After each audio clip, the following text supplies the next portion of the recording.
Ever wonder why the funniest lines on classic television sometimes sounded like confessions hiding in plain sight?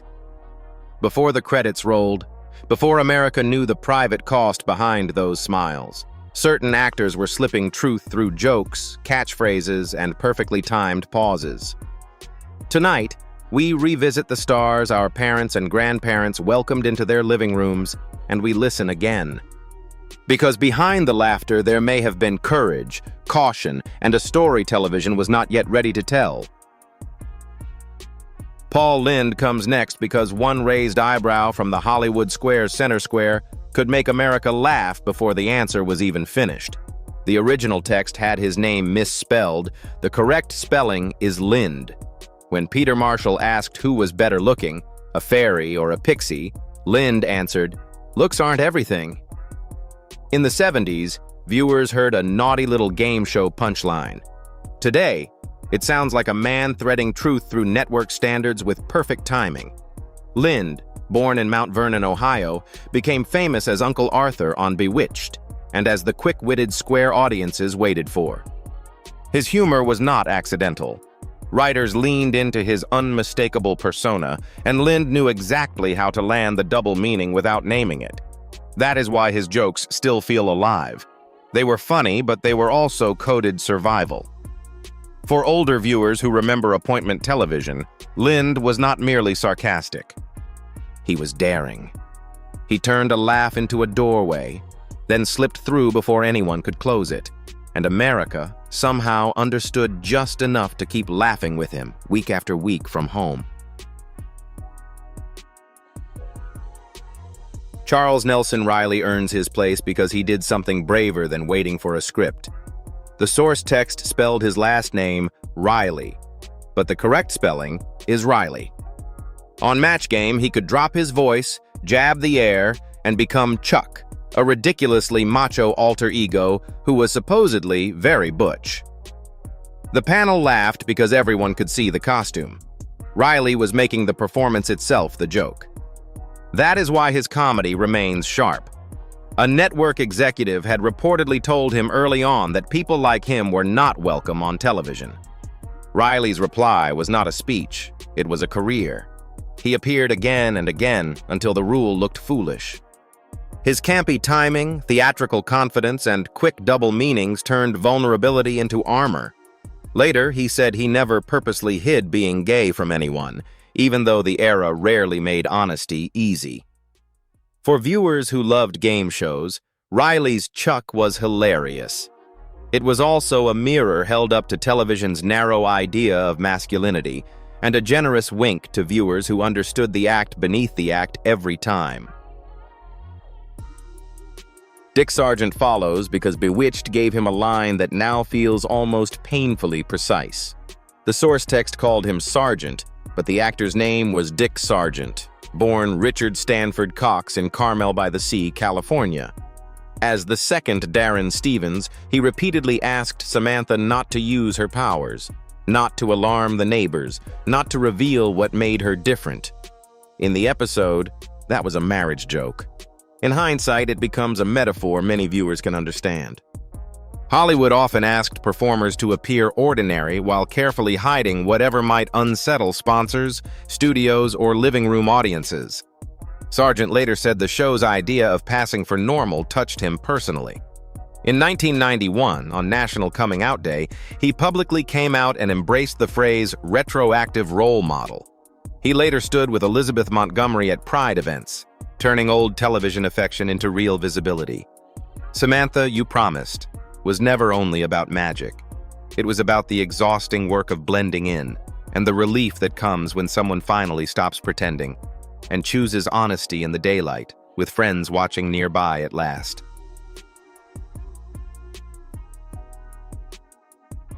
Hayden Rorke may not be the first name every viewer recalls, but Dr. Alfred Bellows on I Dream of Jeannie is instantly familiar once the scene returns. The source text misspelled Rourke, Jeannie, and Eustace Addis. Those have been corrected. Bellows spent episode after episode insisting something strange was happening around Major Nelson. He circled the truth, suspected the truth, almost touched the truth, and then missed it. That rhythm becomes richer when we remember that Rorke also lived with a private truth beyond the frame. Barbara Eden later wrote that Rorke was gay and lived for many years with director Eustace Addis, his longtime partner. Rorke did not make a public declaration, and that distinction matters. We should not turn his privacy into sensationalism. Instead, we can hear bellows with new tenderness. "Something very strange is going on" was meant as comic frustration. Now it also feels like a reflection of a time when some people saw everything, yet polite television pretended not to see it all.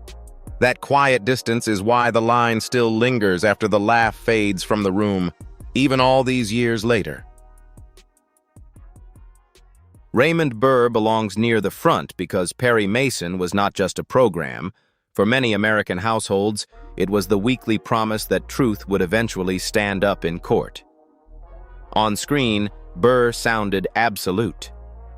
"Objection," he would command, and the room changed. Off-screen, the record was far less simple. Later reporting on his life described a carefully protected public biography, including stories about a wife and son that did not match the documented facts. At the center of the life he kept private was Robert Benavides, his partner for decades, who later inherited his estate.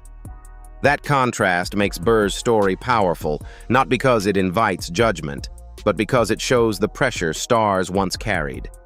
A man famous for cross-examination spent years controlling which questions could safely be asked.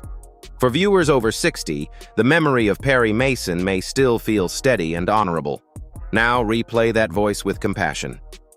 Objection becomes more than a courtroom line.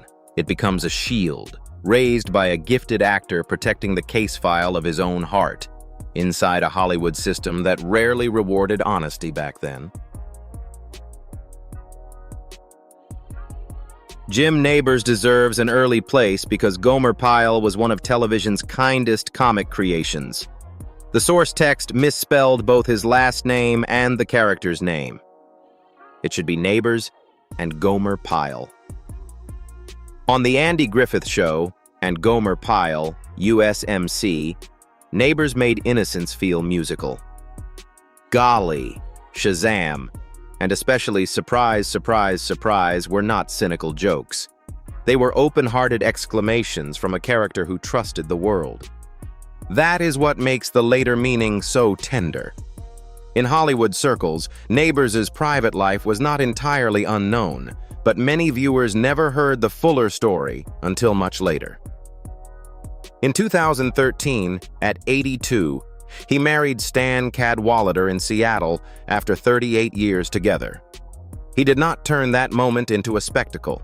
He simply gave public recognition to a bond that had already lasted a lifetime. For an older American audience, that matters.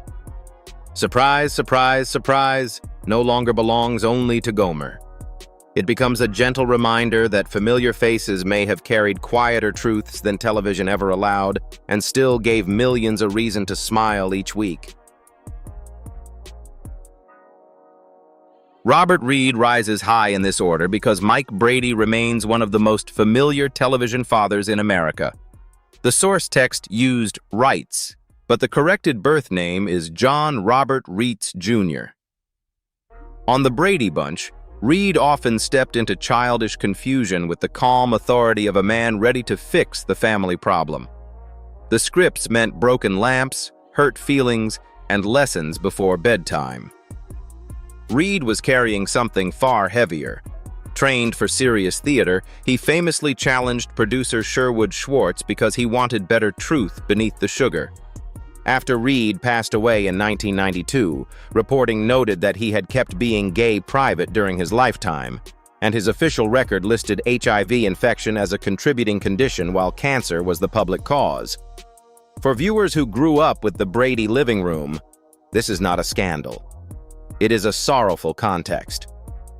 This family has a problem now sounds less like sitcom housekeeping and more like a quiet plea from a man acting stability while searching for room to breathe, in an industry that expected silence from gifted men like him for years.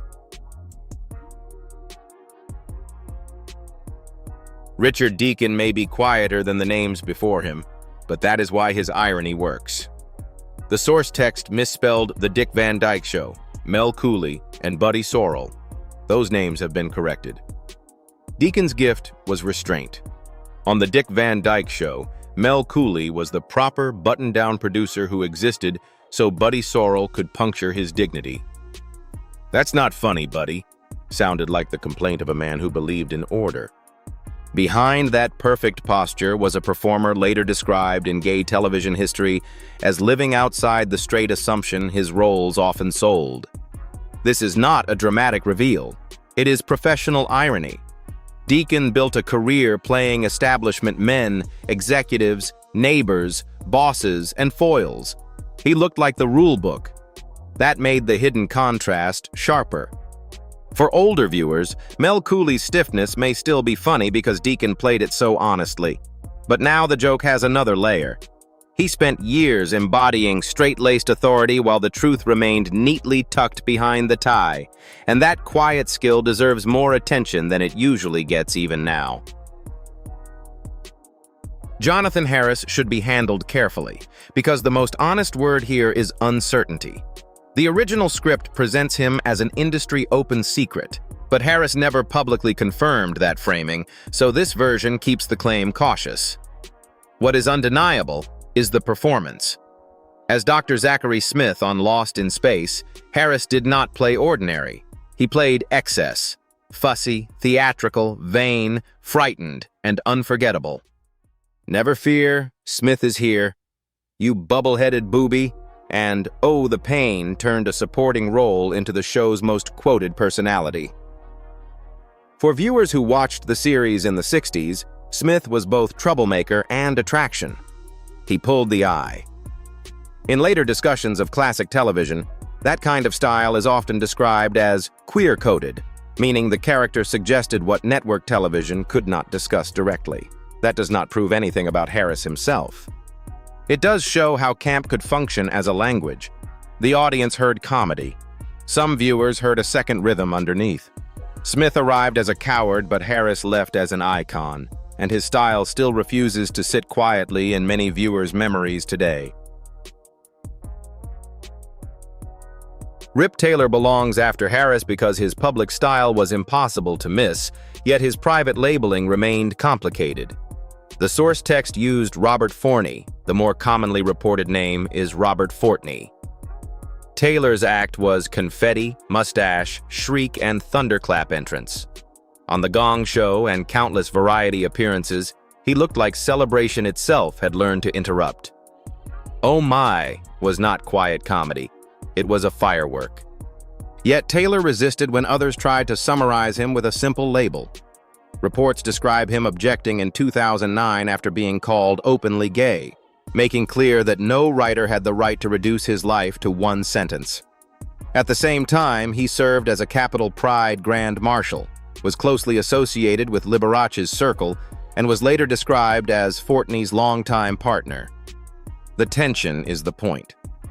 For a respectful audience, Taylor's story is not about forcing a category onto him. It is about noticing how flamboyance, privacy, resistance, and performance could all occupy the same stage, while the audience kept laughing beneath a bright cloud of falling confetti, night after night together. So which line changes meaning most for you now? Objection, looks aren't everything, or surprise, surprise, surprise? Tell us in the comments and include the show you watched with your family. If this story brought back a memory, like the video, subscribe, and ring the bell. Next time, we uncover another familiar face whose biggest secret was hidden in the role everyone thought they already knew so well before.